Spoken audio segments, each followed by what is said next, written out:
నాట్యంలో మనకి నవరసములు అని చెప్తూ ఉంటాం. శృంగార హాస్య కరుణ రౌద్ర వీర భయానక భీభత్సాద్భుత శాంతస్య నవనాట్యే రసాస్మృతా అంటాం.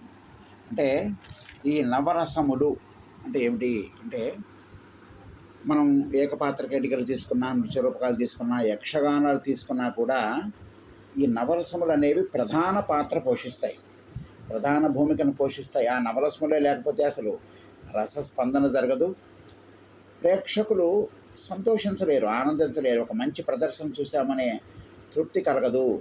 కాబట్టి ఈ నవరసములు అనేవి ప్రధాన పాత్ర పోషిస్తూ ఉంటాయి. ప్రతి అంశంలోనూ, ప్రతి నృత్య రూపకంలో, యక్షగానాల్లో, మన వ్యస్త నృత్యాంశాల్లో అన్నిటిలో కూడా నవరసములే.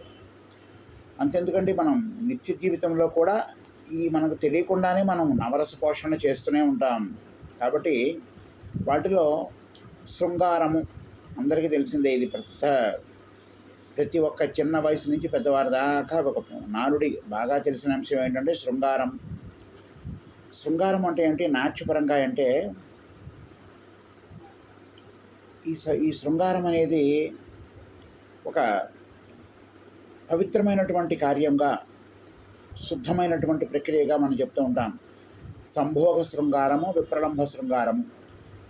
రతి అనే స్థాయి భావం నుంచి వస్తుందండి శృంగారము. రతి అనే స్థాయి భావం నుంచి ఉత్పన్నమవుతుంది. కాబట్టి మనం శృంగార రసాన్ని మనం ఈ విధంగా మనం అందమైన వస్తువుని, అందమైన వ్యక్తిని, అందమైన ఒక నాయకుణ్ణి, ఒక నాయికని చూపించేటప్పుడు అందంగా, చిద్విలాసంగా, బొయ్యారంగా ఉండే ఒక వ్యక్తిని ఆ విధంగా అభినయించే వారిని శృంగారవంతుడు అంటారు మనం. అలాగే రెండవది హాస్యము. హాస్యం అంటే ఏంటి అంటే ప్రేక్షకుల్ని కడుపుబ్బా నవ్వించడం. ఇది మనం ప్రతి అంశంలో కూడా చేస్తూ ఉండేదే. హాస్యం లేకపోతే అసలు మన జీవితంలో సంతోషమే ఉండదండి. ప్రతి అంశంలోనూ హాస్యము అంటే విదూషకుడు. రాజాస్థానాల్లో పూర్వం దిగ్గజాలతో పాటుగా విదూషకులు కూడా ఉండేవాళ్ళు. అంటే సభ ఎప్పుడూ గంభీరంగా ఉండకుండా కాస్త ఆట విడుపుగా, ఆనందించే విధంగా, సంతోషించే విధంగా ఉండేది. ఆ విధంగా మనం హాసము అనే స్థాయి భావం నుంచి ఈ హాస్యం ఉత్పన్నమవుతుందండి. అంటే వికృతమైన పరవేశములు, అనవసరమైనటువంటి అసందర్భమైనటువంటి ప్రలాపములు, అసందర్భమైనటువంటి వస్త్రధారణ, ఈ విధంగా మనం హాస్యాన్ని మనం చూపిస్తాం. ఇది కూడా ప్రధాన పాత్ర పోషిస్తూ ఉందండి నాట్యంలో కానీ, నృత్యరూపకాల్లో కానీ. అత్యవసరమైన పరిస్థితుల్లో మనం హాస్యం అనే రసాన్ని వాడుతూ ఉంటాం. అలాగే కరుణ రసము. ఈ కరుణ రసం అనేది శోకము అనే స్థాయి భావం నుంచి వస్తుందండి. అంటే బంధుజన వియోగము, లేకపోతే ఇష్టజన వినాశనము, దొంగతనము జరగడము, లేకపోతే ఒక వస్తువులను కానీ, ధనాన్ని కానీ కోల్పోవడము, లేకపోతే అయిన వారికి ఆపద కలగడం, అయిన వారికి వ్యాధి కలగడం. ఈ విధంగా మనం కరుణ, అయ్యో అనిపిస్తుంది మనకి. కరుణ రసాన్ని మనం చూపిస్తూ ఉంటాం. ఇది కూడా అత్యావశ్యకమైనటువంటి నవరసములలో. అలాగే రౌద్ర రసము. అసలు ఈ రౌద్రం అనేది ఇవాళ ప్రతి చోట మనకి కనపడేది ఎక్కువ రౌద్ర రసమే. చిన్న ఒక వ్యక్తిని కలిపితే వాడు తగాదాకు వచ్చేస్తూ ఉంటాడు, కోపం వచ్చేస్తూ ఉంటుంది.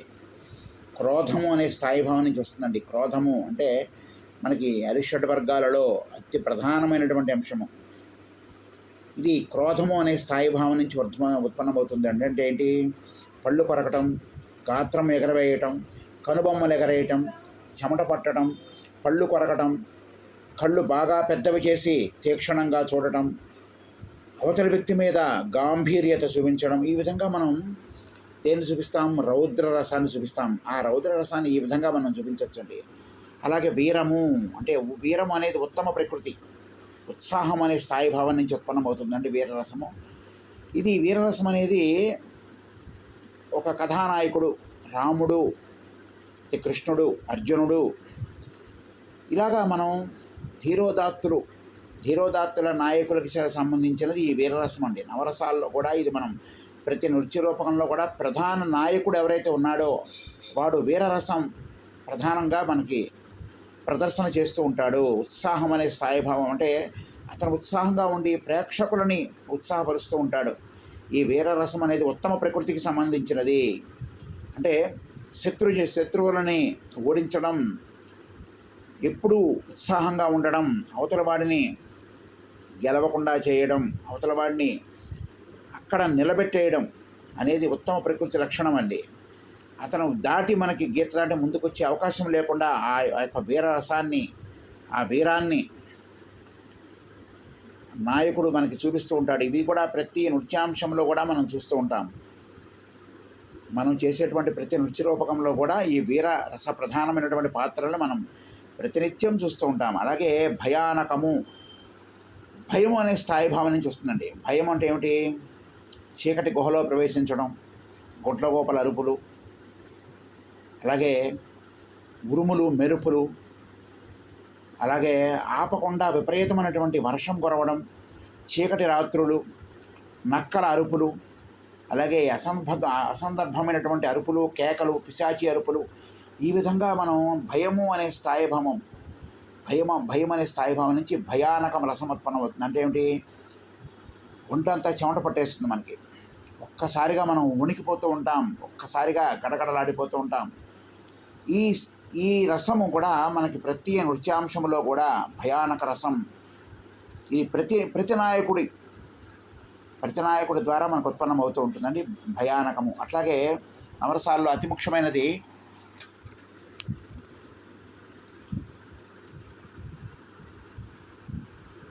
ప్రధానమైనటువంటిది మరొకటి భీభత్సరసము. జుగుప్స అనే స్థాయిభావం నుంచి వస్తుందండి ఇది. జుగుప్స అంటే ఏంటి? అవతలవాడిని చూసి ఓర్వలేకపోవడం, అవతలవాడిని అసహ్యించుకోవడం, అవతలవాడి మీద పెదవులు విరవడం, కనుబొమ్మలు విరవడం, తల పక్కకి తిప్పుకోవడం, జుగుప్స కలగడం. అంటే ఇంకో రకంగా చెప్పాలంటే, ఒక ఉదాహరణకు చెప్పాలంటే, మనం ఒక చోటికి వెళ్తూ ఉంటాం. అక్కడ పూర్వం యుద్ధాల్లో అనేక జంతువులు మొండాలు తెగిపోయి, మెడలు విరిగిపోయి, మొండాలతో కాళ్ళు చేతులు విరిగిపోయి, గుర్రాలు, ఏనుగులు, అలాగే సైనికులు, భయంకరమైనటువంటి వాతావరణం ఉత్పన్నమవుతూ ఉంటుందండి అక్కడ. అయితే అది చూడలేనంత ఇదిగా ఉంటుంది, బీభత్సంగా ఉంటుంది. అమ్మో బీభత్సంగా ఉందండి, అది చూడలేము, మనం అక్కడికి వెళ్ళలేమంటాం. అలాగ బీభత్స రసాన్ని చూపించవచ్చు. అలాగే అద్భుతము, ఆహా ఎంత అద్భుతంగా ఉందండి ఇది, అసలు ఎంత అద్భుతంగా కట్టారు ఈ భవనం అంటాం మనం, ఎంత అద్భుతంగా ఉంది ఈ నృత్య ప్రదర్శన అంటాం, ఎంత అద్భుతంగా పాడారండి అంటాం, ఎంత అద్భుతంగా ఈ బొమ్మను వేశారండి అంటాం, ఆహా ఎంత అద్భుతంగా ఉంది ఈనాటి ప్రకృతి అంటాం. అలాగా ఆశ్చర్యం, విస్మయము అనే స్థాయిభావం నుంచి ఉత్పన్నమవుతుంది. ఈ అద్భుత రసము విస్మయము అనే స్థాయిభావం నుంచి మనం చూపిస్తూ ఉంటాం. ఇది కూడా ఈ నవరసాల్లో ప్రధాన భూమికను పోషిస్తూ ఉంటుంది. ప్రతినిత్యం మనం చేసేటువంటి నృత్యాంశాలలో, నృత్య రూపకాలలో, యక్షగానాలలో ఈ అద్భుత రసం చాలా ప్రధాన పాత్ర పోషిస్తూ ఉంటుంది. అలాగే ఆఖరిదైనటువంటిది శాంతరసం.